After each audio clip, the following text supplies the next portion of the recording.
Hello everyone, this is the introductory video on business environment subject. This can be utilized for your MBA, BBA, business studies and BCom examinations. So let's get started. In this video, we will cover meaning of business environment, relationship between business and environment, identify the features of business environment. We will understand the study of business environment, describe the importance and types of business environment, and what has been the recent trend in the business environment. So first, let's get started with the definition of business environment. So business environment क्या है? Business environment is basically these are two words, business and environment. And if you will observe these words carefully, you will get to understand that environment is something that may exist in the business itself, which we can call an internal environment and external environment. जहाँ पे what exactly the business do? The business is utilizing the resources from the environment itself to produce something as a service or a product to sell in the market back, sell in the environment, send in the environment back, right? So business is all time connected to the environment, and the, there are two types of environment can be observed while a business is functioning. One, in the organization itself, that can be called as an internal environment, and the external environment from where the business is getting the resources and selling its product or services, right? So business environment, if you notice the official definition, it will say business environment may be defined as total surroundings which have a direct or indirect bearing on the functioning of the business. It may also be defined as the set of external factors such as social factors, economic factors, demographic factors, technical, political, and legal factors, which are uncontrollable in nature and affect the business decisions of a firm. We will deep dive in all of these factors in detail in the upcoming slides. So basically, आपको अभी ये समझना है कि business environment है क्या? तो business environment is nothing but the existence of business in with the environment. The environment, when we say environment, environment is not the typically the nature, but what are the social, what is the society around it, of the what is the domain of the business that it is running in, वो कहाँ पे operate कर रहा है, किस society को सर्व कर रहा है, वहाँ का कल्चर क्या है, वहाँ के रूल्स एंड रेगुलेशंस क्या हैं, वहाँ का पॉलिटिकल एंड सोशल एटमॉस्फेयर कैसा है, वो सब बिजनेस को अफेक्ट करता है, and that is why business environment की स्टडी एक जरूरी चीज बन जाती है. इसलिए हमने इसमें आप देखेंगे तो डेमोग्राफी को इन्वॉल्व किया है, पॉलिटिक्स को इन्वॉल्व किया है, जहाँ पे यूनियंस का भी एक लेन देन होता है, उसके साथ साथ जो कंपनीज लॉ होते हैं, एक्ट होते हैं, जो टाइम टाइम पे गवर्नमेंट रिलीज करती है, वो भी बिजनेस एनवायरनमेंट के हिस्से में आते हैं और वो भी इफेक्ट करते हैं बिजनेस ऑपरेशंस को. उसके अलावा लीगल फैक्टर्स जो कि जुडिशरी के अंडर आते हैं, वो भी हमें देखने होते हैं, कंसिडर करने होते हैं एज अ बिजनेस मैनेजर और business owner.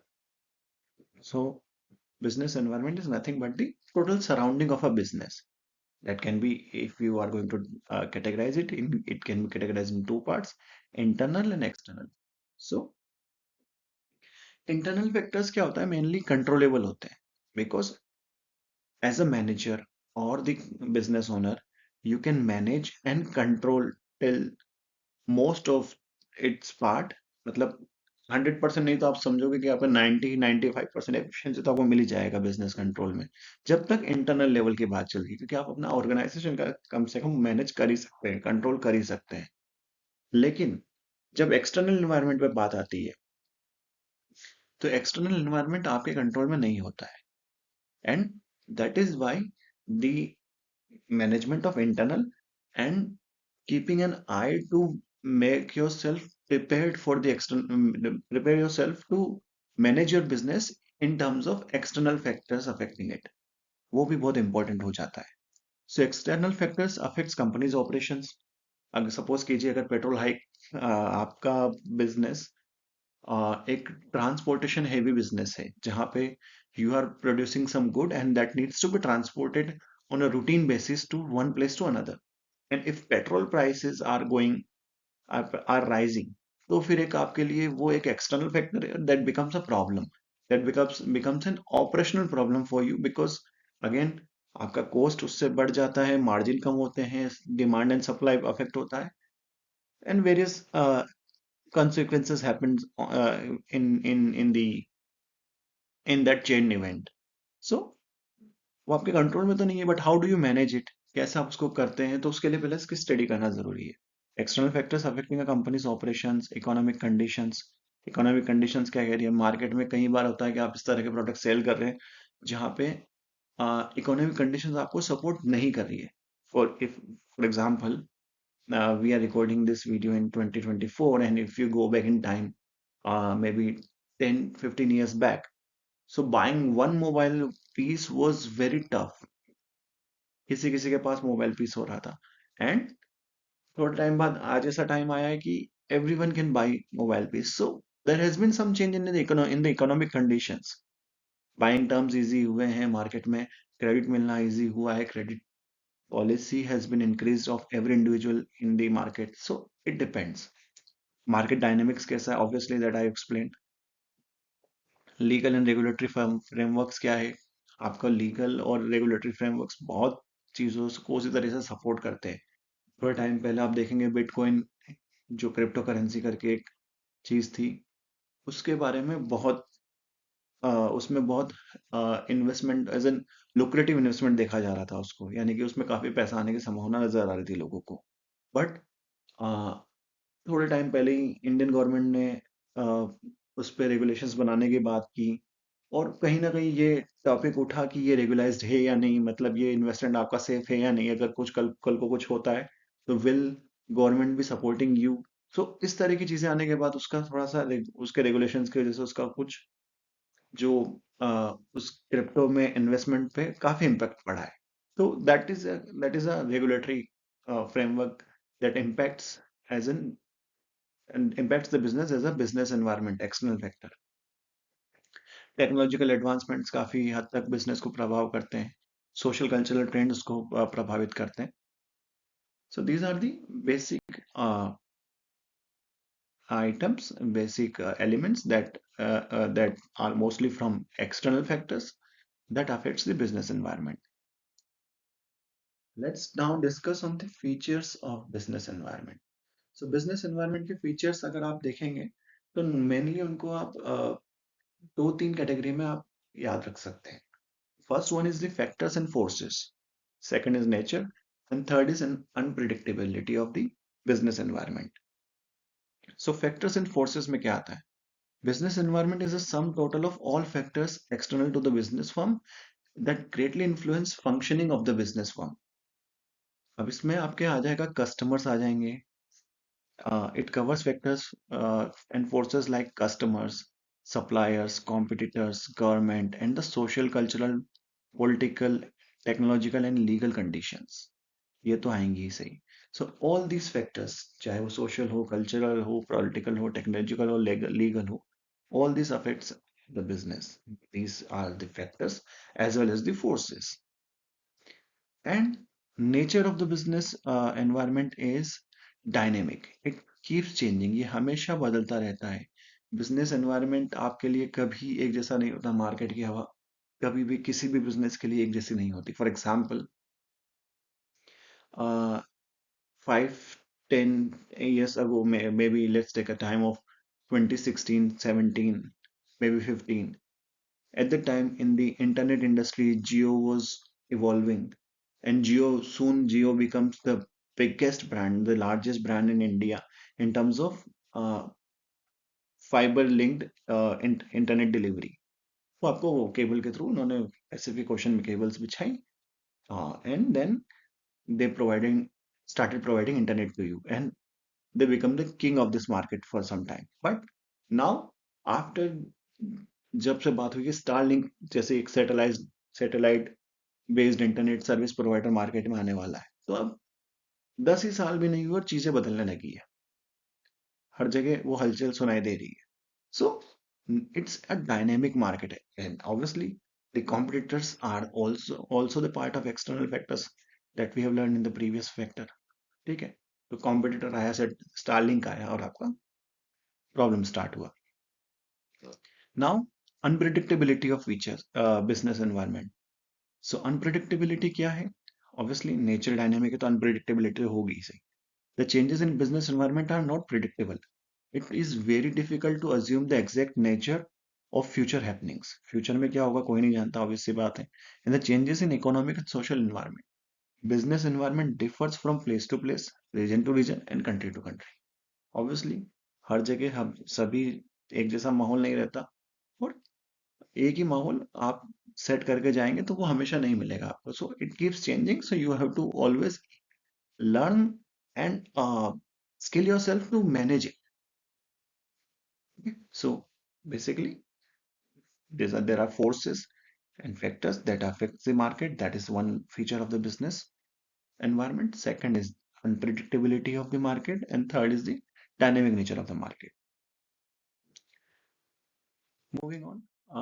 So what could be the system's approach on this? So system approach is interconnectedness. What is interconnectedness? Business exists within a bolder system, interconnected with families, societies and nations, right? तो यहाँ पे basically अगर आपका business जो है वो एक broader system है, वो एक फैमिली, सोसाइटी और नेशन से जो बंधी हुई चीजें हैं उसी के बीच में आता है. Business works on flowed within the people, by the people and within the people only, right? So it is interconnected and it is greatly affected by the society and the nation and the region. It is an open system. Open system means organization interact with external entities, receiving resources and providing outputs, right? अगर हम ये open system है, इसमें हमेशा लेन then चलता रहता है. That is why interconnectedness है. Interconnectedness is the first thing, क्योंकि इंटरकनेक्टेड है, कुछ ले रहे हैं कुछ दे रहे हैं. We are the some persons are becoming the resource of the company, some persons are becoming the employees, some persons are providing the raw material to the company is producing something and sending it out for the sale, and some people are buying it. So it's a complete interconnected process and a broader and open system. Environmental forces. Key forces shape the business environment that makes it very prone to environmental forces, right? Next one is managerial control. In most of the businesses, as I said earlier also, in internal thing, we can control the manager, we can control the internal environment of the business. But external environment is not in anyone's control, because it is not one form, irrespective of how big it is. Next is broader system. ये एक broader system होता है जिसमें हमारा सिर्फ managerial control नहीं आता है. मैनेजरियल कंट्रोल के ऊपर भी इंडस्ट्रियल नॉर्म्स आते हैं, नेशनल पॉलिसीज आती है, और उसके अलावा किस डोमेन का है. अगर एग्जांपल के तौर पे हम ट्रांसपोर्टेशन बिजनेस को ले लें, और एक्सटर्नल फैक्टर 4 साल पहले से कोविड आया तो transportation was zero. No mobility was there because everyone was locked at their place to keep safe everyone, right? So it's a broader system and it has its own pros and cons. And adaptation strategy. So जितने भी नए नए rules आएंगे, regulations आएंगी, उन सबको adapt करते हुए बढ़ते हुए आगे बढ़ना पड़ेगा. यही एक सिस्टम की अप्रोच होनी चाहिए. सो सिस्टम्स अप्रोच बेसिकली मैं आपको कंक्लूड करता हूँ वापस एक बार और, कि सिस्टम अप्रोच में आपको क्या मिलता है, या क्या आप इसको एज अ समराइज कर सकते हो.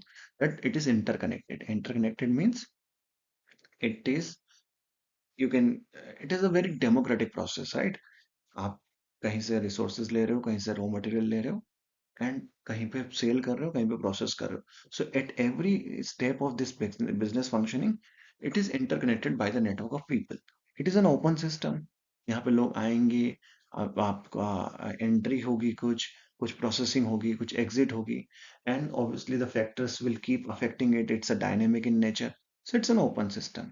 It is it is subject to environmental forces, जो भी आपकी एक्सटर्नल एनवायरमेंट है, may be it is political, social, cultural, may be regional, सब पे डिपेंड करेगा। ठीक है। उसके अलावा मैनेजरियल कंट्रोल हमारा इंटरनल फोर्सेस पे रहता है, इंटरनल एनवायरनमेंट पे रहता है। मोस्टली हम उसको एफिशिएंटली हैंडल कर पाते हैं, लेकिन अगर हम बात करें, it's a broader system also, so we can not control the whole domain. We can control our business only, but above business there is the industry. For example, if I own a business in the telecom industry, there is a telecom authority, then the people, then the market, and then the region. India हो गया, India के ऊपर Asia हो गया, फिर आप बाहर जाएंगे तो आपको अदर अदर सर्विस प्रोवाइडर्स मिलेंगे, so you it keeps changing. So what should be system approach? It should be adoptive in nature, जो भी नया आ रहा है उसके अकॉर्डिंगली अपने आप को चेंज करे, अडॉप्ट करे और आगे बढ़े। As Warren Buffett says, in the business world, the rear view mirror is always clearer than the windshield. So ये एक वॉरेन बफेट की लाइन है, आपको इसमें इनके बारे में पढ़ना भी चाहिए और इस चीज को भी ध्यान में रखना चाहिए, that how business world is subjective to looking back, uh, learning from the history and working for the future. So let's talk about components of business environment now. So understanding the interplay and of internal and external factors of success for success. So business operate within two levels of environment: internal environment and external environment. Internal environment includes organization's structure, systems, culture, and resources. All under its control. And external environment consists of tasks that are industry level and general, that are national, regional, and international environments which influence business operations. We have already discussed about these two in details, लेकिन फिर भी एक बार, internal environment क्या होता है? जहाँ पे हम अंदर के ऑर्गेनाइजेशन के अंदर के स्ट्रक्चर के बारे में बात करते हैं, सिस्टम के बारे में बात करते हैं, वहाँ का क्या सिस्टम है, क्या प्रोसेस है, वहाँ का क्या बिजनेस कल्चर है एक ऑर्गेनाइजेशन का या उस इंडस्ट्री का, रिसोर्सेज के बारे में बात कर सकते हैं। तो these all are internal environment factors. External environment में भी कुछ चीजें कॉमन रहेगी, जैसे कि structure, systems, culture and resources, but यहाँ पे the subject will change. Subject will change means यहाँ पे इंडस्ट्री की बात आ जाएगी। वहां पे हम एक बिजनेस में बात कर रहे थे, यहाँ पे हम इंडस्ट्री के ऊपर हमने कहा रूल्स एंड रेगुलेशन, यानी कि गवर्नमेंट आ जाएगी। गवर्नमेंट के ऊपर national government obviously national level चला गया, फिर रीजन, क्योंकि गवर्नमेंट एक पर्टिकुलर एरिया में रेगुलेट करती है, पर गवर्नमेंट जिस एरिया में रेगुलेट कर रही है, उस तरह की भी कई कंट्रीज हैं एक रीजन में, जैसे कि एशिया पैसिफिक रीजन में 10 कंट्रीज आती हैं, इंडिया, चाइना, पाकिस्तान, एटसेट्रा। ठीक है। तो फिर हम इंटरनेशनल रेगुलेशंस के दायरे में भी आ जाते हैं, तो ये सब चीजें इंडस्ट्रियल एनवायरनमेंट के लेवल पर आती है। इसके अलावा business and economic activity must adapt to its environment to succeed, considering economic, social, legal, technological and political factors. अगर आप इसको ध्यान से पढ़ेंगे तो ये जो याद रखने के लिए आप कह सकते हैं कि PESTL, पेस्टल हम बोल सकते हैं, या फिर पेस्ट तो नॉर्मली होता है जिसमें P यानी कि पेस्टल अगर हम बोलेंगे तो what is PESTEL? P for political, E for economical, S for sociological, T for technological and L for legal.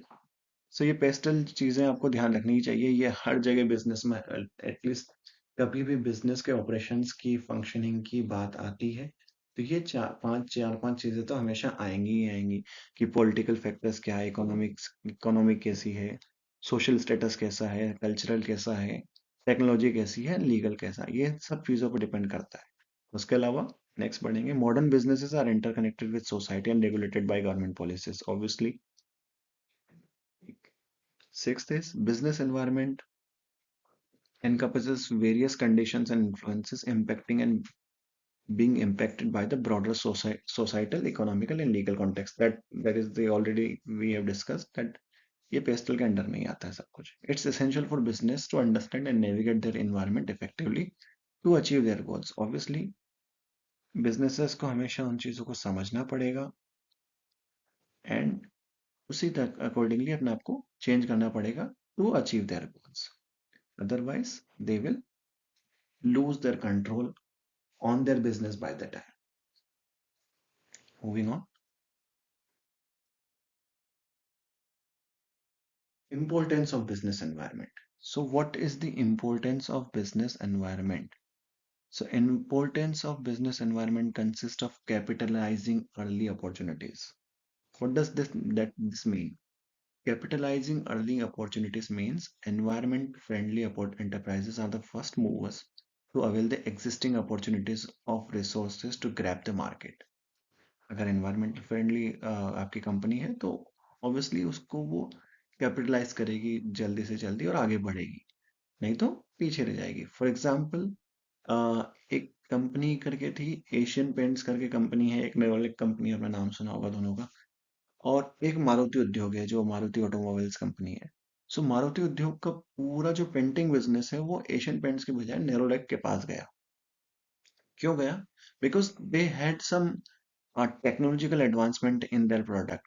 There is something called cathodic electro deposition, CED करके होता है, that is in a technical term in the painting industry. और वो उनके पास वो technology थी, उनके paint में वो बात थी, इसलिए मारुति उद्योग का जो बिजनेस था वो उनके पास गया, ना कि एशियन पेंट्स के पास। तो दैट इज वन थिंग। इस तरह का कैपिटलाइजिंग अर्ली अपॉर्चुनिटीज, तो अर्ली अपॉर्चुनिटीज में आपको ध्यान देने की जरूरत होती है। कुछ चीज आ रही है, for example there are various content creators in the market now these days, and अगर वो एआई का इस्तेमाल नहीं कर रहे हैं तो they are losing their control, their advancement, their advantage of taking that technological advancements. ठीक है, तो उस चीज का ध्यान रखना पड़ता है। Second is activating management according to changing needs.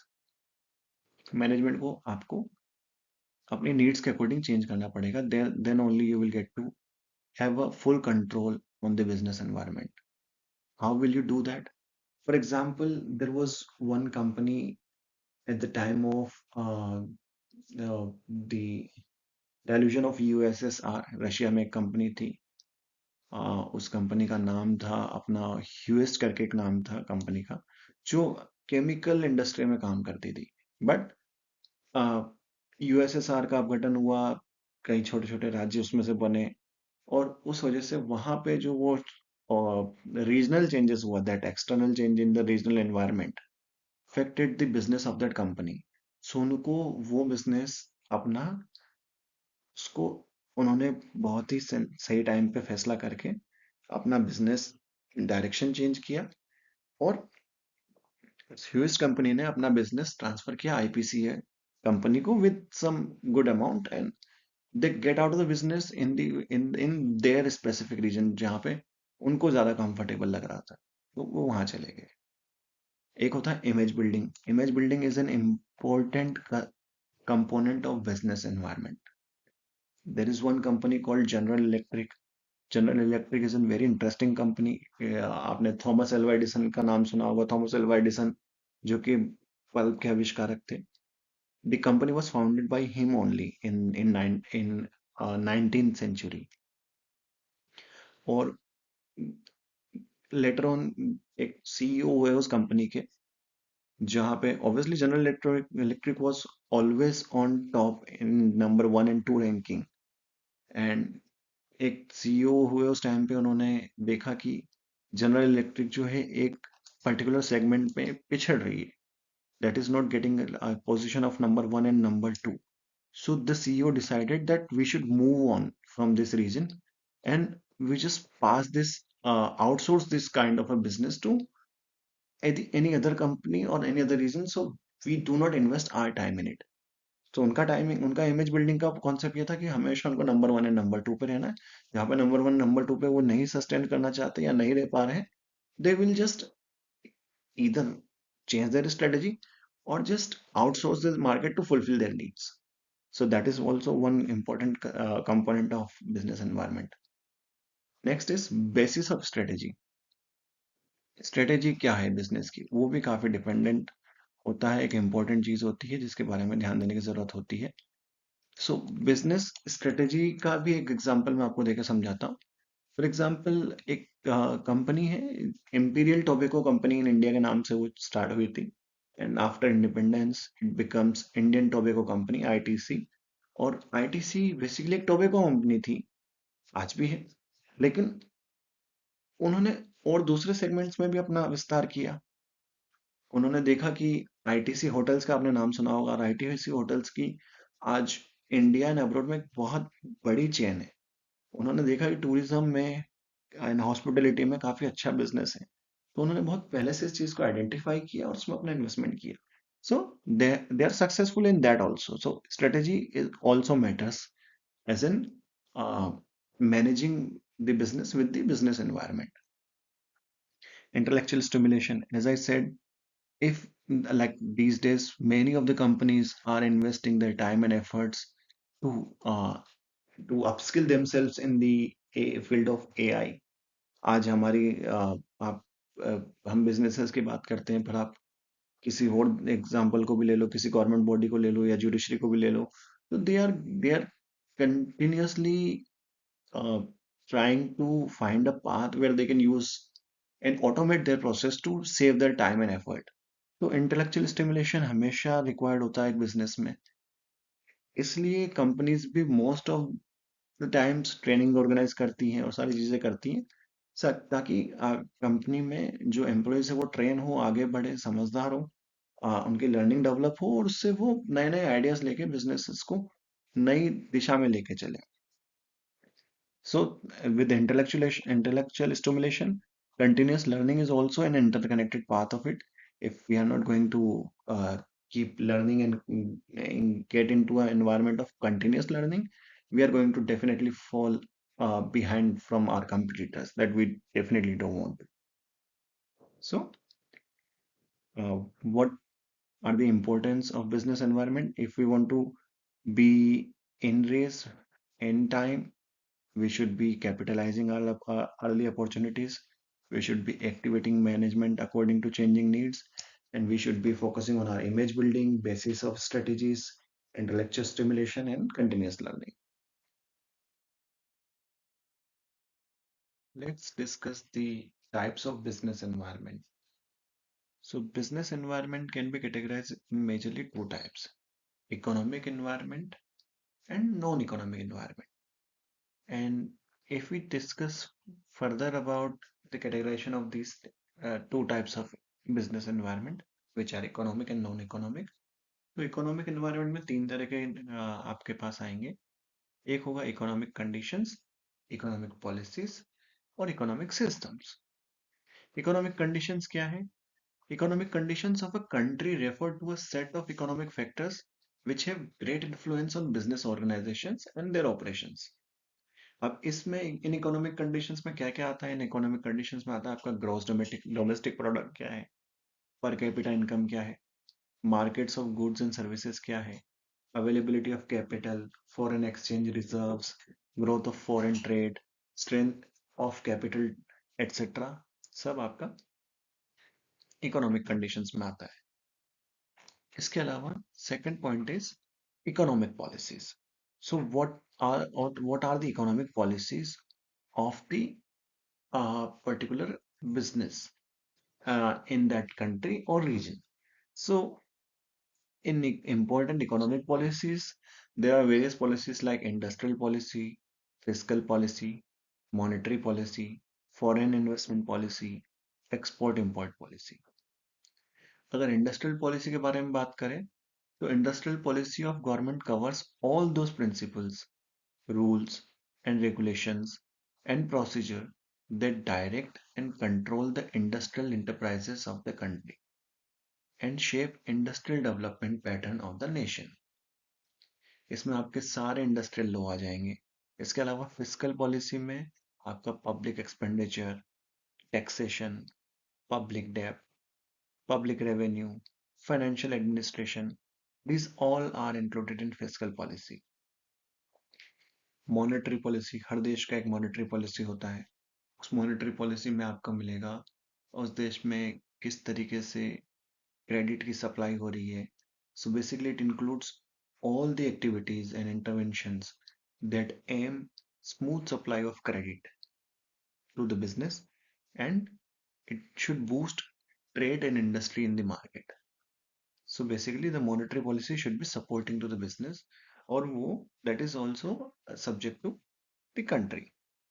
Now, foreign investment policy. Foreign investment policy aims to regulate the inflow of foreign investment. अब फॉरेन इन्वेस्टमेंट आपका इंडस्ट्रियल डेवलपमेंट में हो सकता है, taking advantage of the modern technology के लिहाज से हो सकता है. So it depends, but the what is the foreign investment policy, the investment will definitely be coming by that rule only, and that is an important thing to consider as an important factor affecting business environment. Next is EXIM policy यानी कि export import policy. यहाँ पे it aims at increasing the export and bridging the gap between export and import. तो हमेशा एक देश, एक business ये चाहेगा कि वो ज्यादा से ज्यादा एक्सपोर्ट करे और कम से कम उसका इंपोर्ट हो, या फिर उसमें ऐसा ब्रिज बने जिससे दोनों का काम अच्छे से चल सके, सो कम से कम बैलेंस की स्थिति रहे. So the focus nowadays is on removing barriers and controls, on lowering the custom duties. Custom duties इसका एक पार्ट बनता है. कस्टम लॉज को जितना हम विद रूल, जितना वो बिजनेस के लिए सपोर्टिव बनेंगे, तो उतना एक्सपोर्ट इंपोर्ट बेहतर होगा. Third is economic systems. So there are basically three types of economic systems अगर हम कहीं भी जाएंगे. One is the capitalist system, other is the socialist system, and third one is the mixed economy system. Capitalist system क्या होता है? जहां पे there are is an emphasis on private ownership.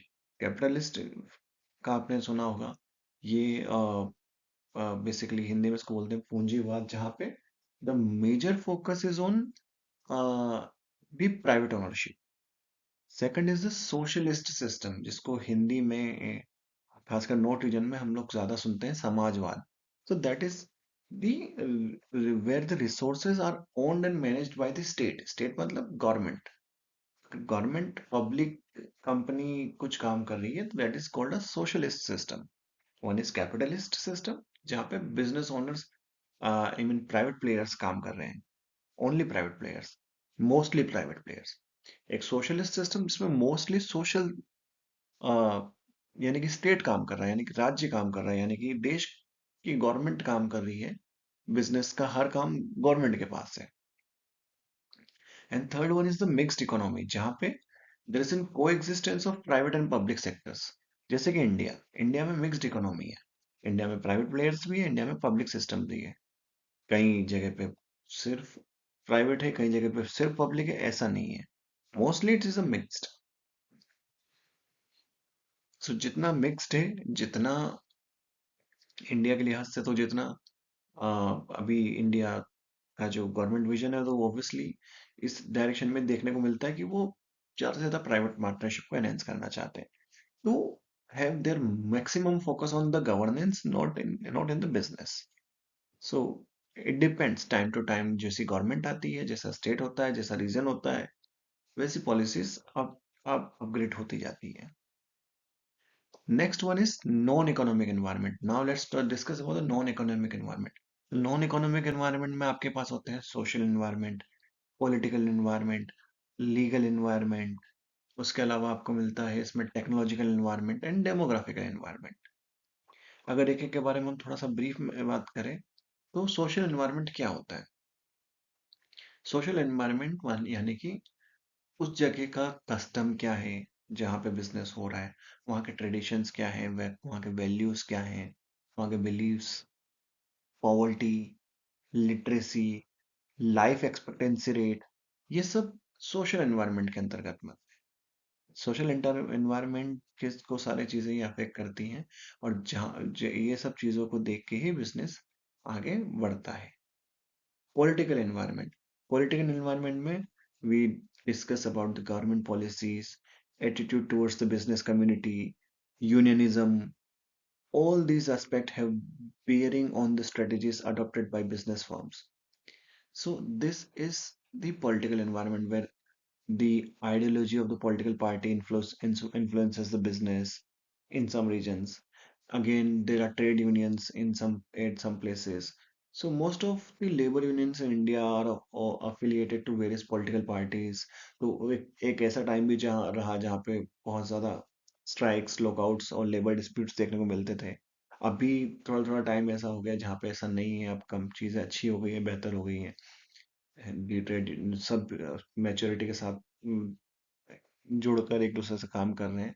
So the time has changed, but एक जगह change हुआ या एक जगह ऐसा है तो ऐसा नहीं होगा या ऐसा नहीं होता है, कह नहीं सकते। सो पॉलिटिकल एनवायरनमेंट, ऑब्वियसली हर चीज के प्रोज एंड कॉन्स होते हैं। एंड ये जो पॉलिटिकल एनवायरनमेंट का बिजनेस के फेवर में ना हो, एटलीस्ट उसको सपोर्ट करने में हो, तो भी काफी है। अगर अगेंस्ट है तो बहुत बड़ा प्रॉब्लम खड़ा हो जाता है। एंड ये कई बार गवर्नमेंट के खुद के बिजनेसेस के भी आगे आ जाता है। फॉर एग्जाम्पल कहीं पे अ, जब अ, मैंने कुछ साल पहले पढ़ा था कि जब एक नया न्यूक्लियर प्लांट हमारा बन रहा था, शायद साउथ में कहीं बन रहा था, कुंडन कोलम में। तो वहां पे ऑलमोस्ट काम कंप्लीट होने वाला था या शुरू हुआ था, एंड लोकल बॉडीज ने ही आवाज उठाना शुरू किया कि it will negatively effect the area around it, and उसके वजह से न्यूक्लियर रेडिएशन बढ़ेगा, लोगों के जान को नुकसान होगा, जमीन को नुकसान होगा, एटसेट्रा। सो ये इस वजह से वहां पे उनको गवर्नमेंट बॉडी का ही काम था, पर उनको भी एक विरोध झेलना पड़ा, फिर उसको मैनेज करना पड़ा। एंड उससे जैसे काम होल्ड होता है, और प्राइवेट बिजनेस के साथ ऐसा होता है तो उनकी सस्टेनेबिलिटी में भी इशू आता है, अगर वो if they are not big firms, so they need to always consider all these things.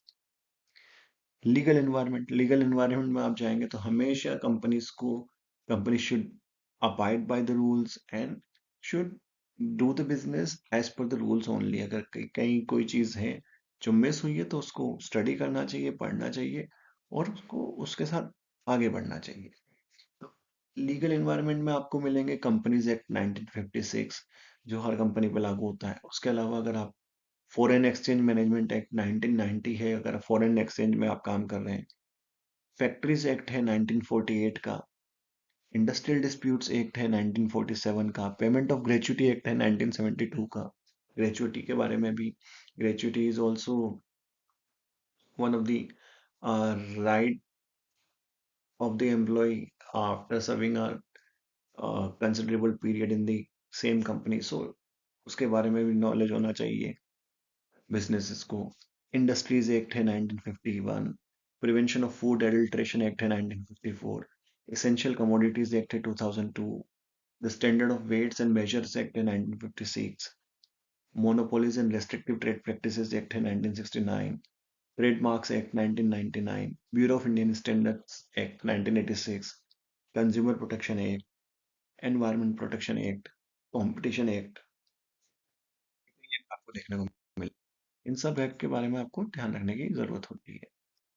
इसके अलावा, इन एक्ट्स के अलावा, कॉन्स्टिट्यूशन तो हमेशा है ही सही चीज। देश में आप कॉन्स्टिट्यूशन है तो वहाँ पर कॉन्स्टिट्यूशन को फॉलो करें ऑब्वियसली। अगर हम इंडिया में बात करें तो constitution is the biggest thing उसके बारे। वो एक हमेशा एक सब सुप्रीम लॉ है, जिसका जुडिशि जिसका जिससे हर लॉ, हर फर्म, हर पर्सन एंड हर बिजनेस हमारा यहाँ पे रन होता है। उसके अलावा जुडिशियल डिसीजंस भी होते हैं, जो जुडिशरी टाइम टू टाइम अगर कुछ डिसीजंस निकालती है, देती है, तो उसके बारे में भी अवेयरनेस होना जरूरी होता है कई बार, जो कि बिजनेस को अफेक्ट करते हैं। Next, non economic non economic environment is the technological environment. So with the technic development in the technology, the various technological environment of different countries affect and designing of products. So यहाँ पे भी, for example, in electricity itself, in the US, they use 110 volts. So their appliances, electronic appliances are made as per their design of 110 volts and the say 60 hertz frequency, I think. And here in India, we use 220 volts. So our appliances are designed as per 220 volts capacity. So it depends. यहाँ पे जैसे जैसे आपका reason बदलेगा, technology बदलेगी, चीजें बदल जाएंगी, तो उसके बारे में ध्यान देने की जरूरत होती है। Demography, obviously demography is a significant has a significant impact on the business environment, तो उसके बारे में भी ध्यान देने की जरूरत होती है। डेमोग्राफी के हिसाब से चीजें बदलती रहती है। डेमोग्राफी में आपका पॉपुलेशन आ जाएगा, किस रीजन में किस साइज में आप बिजनेस कर रहे हो, वहाँ वो सब चीजें आ जाती है। डेंसिटी क्या है, डिस्ट्रीब्यूशन क्या है, ग्रोथ क्या है पॉपुलेशन की, उन सब चीजों का ध्यान रखने की जरूरत होती है।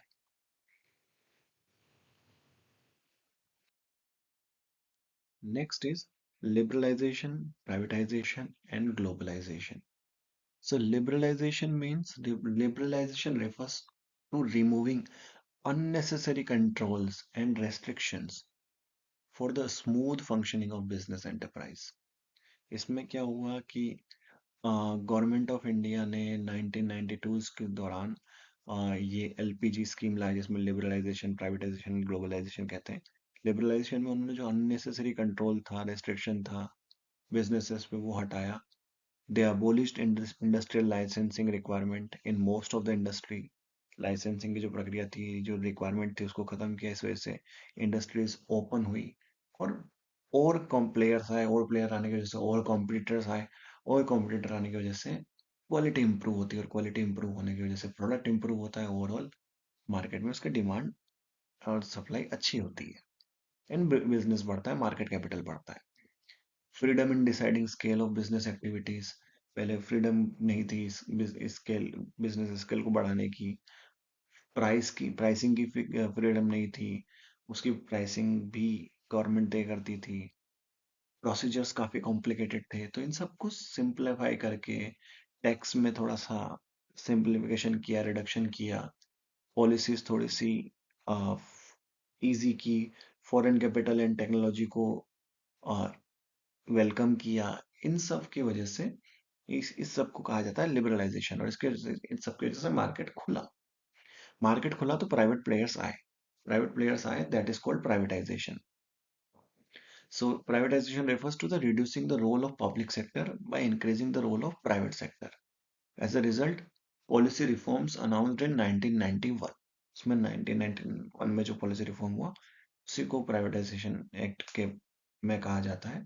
और उससे क्या होता है कि प्राइवेटाइजेशन की वजह के बाद प्राइवेटाइजेशन बढ़ा, तो ग्लोबलाइजेशन भी बढ़ा, क्योंकि प्राइवेट कंपनीज आई, नई टेक्नोलॉजीज आई, तो ऑब्वियसली सारी कंपनीज, सारी टेक्नोलॉजी एक ही देश की तो नहीं हुई होगी, तो फिर कहीं और से भी अगर बेटर टेक्नोलॉजी मिल रही है तो हम लेकर आएंगे। That has enhances the globalisation also, जहाँ पे फॉरेन कंपनीज ने आके यहाँ इन्वेस्टमेंट किया, और यहाँ पे फॉरेन ट्रेड भी बढ़ा, और फॉरेन ट्रेड के साथ साथ यहाँ पे एम्प्लॉयमेंट और इनकम, ओवरऑल इकोनॉमिक ग्रोथ हुई। तो वो एक बेटर चीज रही, जो हाल ही के हाल में नहीं कहेंगे, काफी टाइम हो गया, बट फिर भी that has a great impact and which will going to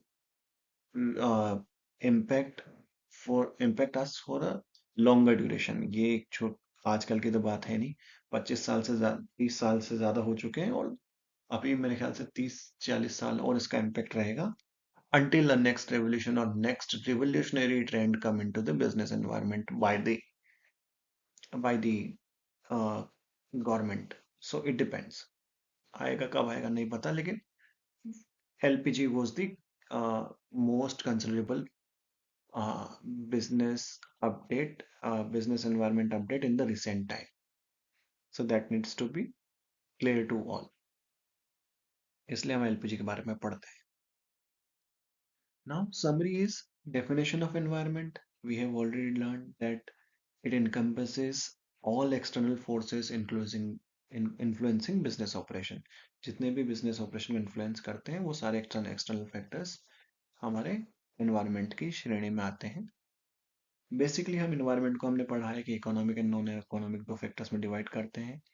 environment is shaped by both economic में हमारा market conditions, GDP growth, inflation, ये सब आता है। Non economic factors where technological advancement, demographic changes etcetera आते हैं।